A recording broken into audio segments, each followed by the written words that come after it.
먼저 첫 번째 신상원 전문가의 코멘트부터 확인해 보겠습니다. 현실과 희망 사이에서 우리가 희망을 갖고 시장을 바라보지만 그래도 그 현실의 어려움은 좀 더 길게 이어질 수도 있겠다는 그런 내용이 내포되어 있지 않을까 싶은데요. 알아볼까요?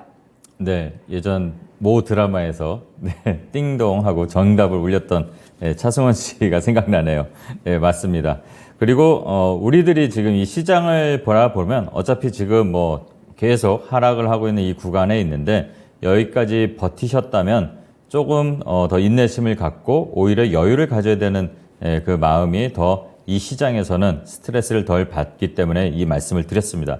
우리가 지금 있는 이 현실에서 보면은 반등하려는 우리의 기대감보다 이 현실 자체가 좀 우리의 희망보다는 조금 길다. 근데 이게 바로 반등을 할 때는 또 그걸 못 느끼지 않습니까? 지금 고통스러운 또는 좀 힘든 이 구간에 있는 이 기간이 지나고 나서는 보면은 생각보다 짧았네 이렇게 느껴질 건데 지금이 이제 좀 우리의 현실 이 마음과 좀 길기 때문에 이런 말씀을 먼저 던지면서 힘을 내보자. 저도 그렇고 뭐 여러분들도 그렇고 모두가 지금 구간은 우리가 어차피 거쳐 가야 되는 구간이니까 좀 희망적인 메시지를 뭐 강하게는 못 드려도 좀 위안이 될 만한 말씀을 드리려고 했습니다. 자, 뭐 많은 시황들은 이제 뭐 항상 앞에 새벽에 신문들도 보시고 이렇게 브리핑도 보시고 그러겠지만 지금 뭐 연준의 목표, 그러니까 어제 간밤에 미국 증시나 이번 주 한 주 마감 그리고 이번 달 월간 마감을 보면 연준의 목표는 딱 정해져 있는 것 같습니다. 인플레이션, 물가를 잡으려는 게 제일 먼저 우선인 것 같고 그러다 보니까 계속 매파적인 발언들이 우리의 투심을 좀 눌리기도 하고 그리고 또 영국에서 나온 그런 뭐 돌발적인 변수가 우리를 좋게도 했다, 나쁘게도 했다 이렇게 지나가면서 한 달이 지나가는 것 같습니다. 그리고 이러다 보니까 높아지는 좀 공포심들이 좀 이 시장을 좌우하고 있는 것 같습니다.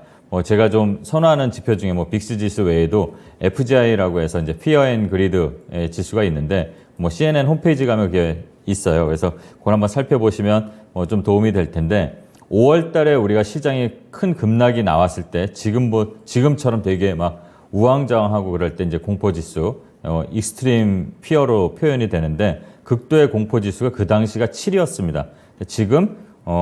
지금 보면은 한 15 정도까지 그러면 어느 정도 가장 극에 달한 그러니까 저점이 어떻게 보면 저는 솔직히 저점이 어디다라는 말을 함부로 하지 않는데 굳이 우리가 지금 따지자면 그 당시 기준으로 했을 때 저점을 보면은 지금 저점이 다 와가는 거 아닐까라는 그러니까 어떻게 보면 좀 희망적으로 이제 곧 끝나가는 거 아닐까 그렇다고 해서 조심해야 될 거는 바로 올라가는 건 아닙니다.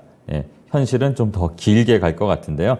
그렇게 이제 지금 공포지수들이 대부분의 이제 비관적인 시장 전망을 하고 있습니다. 하지만 여기서 제가 또 드리고 싶은 말씀은 이겁니다.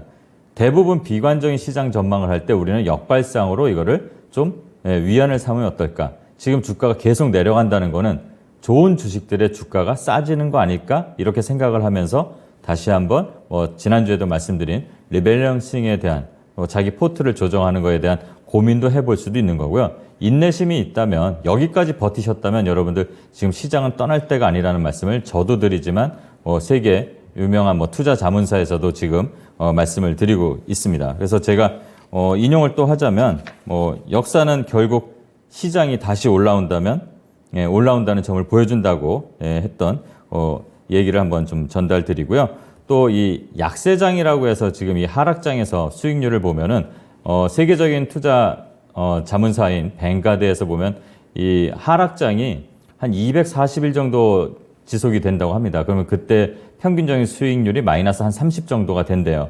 근데 반대로 상승장이 오면은 한 800일간은 이어지면서 수익률은 90%가 넘는다고 합니다. 그렇다면 우리가 지금 이 거쳐가는 이 힘든 과정을 지나가고 나서 어느 순간 이게 상승장이 왔을 때 그때 저점을 생각해 보면 지금이 될 수도 있다는 거죠. 그러니까 여기까지 오셨다면 인내심을 갖고 좀 시장을 조금 더 참고 있으면 좋을 것 같고 또 한 번 더 말씀을 드리지만 어떻게 보면 가만히 있는 게 아니라 관망을 하면서 시장의 흐름을 파악하는 관망도 훌륭한 전략 중에 하나라는 말씀을 드리면서 월요일 날 저희 시장은 개장을 안 하니까 좀 3일 동안 스트레스를 좀 훌훌 털기 바랍니다. 그리고 9월 달 이제 갔는데 10월 달에 이제 좀 중요한 지표들 몇 가지 발표되는 건 앵커님이 말씀해 주셨는데 저는 그 외에 좀 체크해 봐야 될 게 10월 1일부터 7일까지의 중국의 국경절, 그게 이제 11월에 광군제로 이어지는 것, 중국의 소비가 어떻게 움직이는지도 한번 살펴볼 필요가 있다고 보고 있고요. 그 다음에 10월, 11월, 12월 이렇게 갈수록 미국도 또 소비를 하는, 우리나라도 마찬가지고 추수감사절이라든가 또는 블랙 프라이데이, 그리고 또 조금 더 멀리 가면 성탄절까지 이렇게 이제 소비를 하는 패턴이 어떻게 변화하는지를 보면서 이게 과연 인플레가 잡히느냐, 그러면서도 소비는 어느 정도 유지가 되는지 그런 것도 체크해보는 남은 한 3개월 그 정도 시간을 좀 체크할 필요가 있다고 보여지고 있습니다.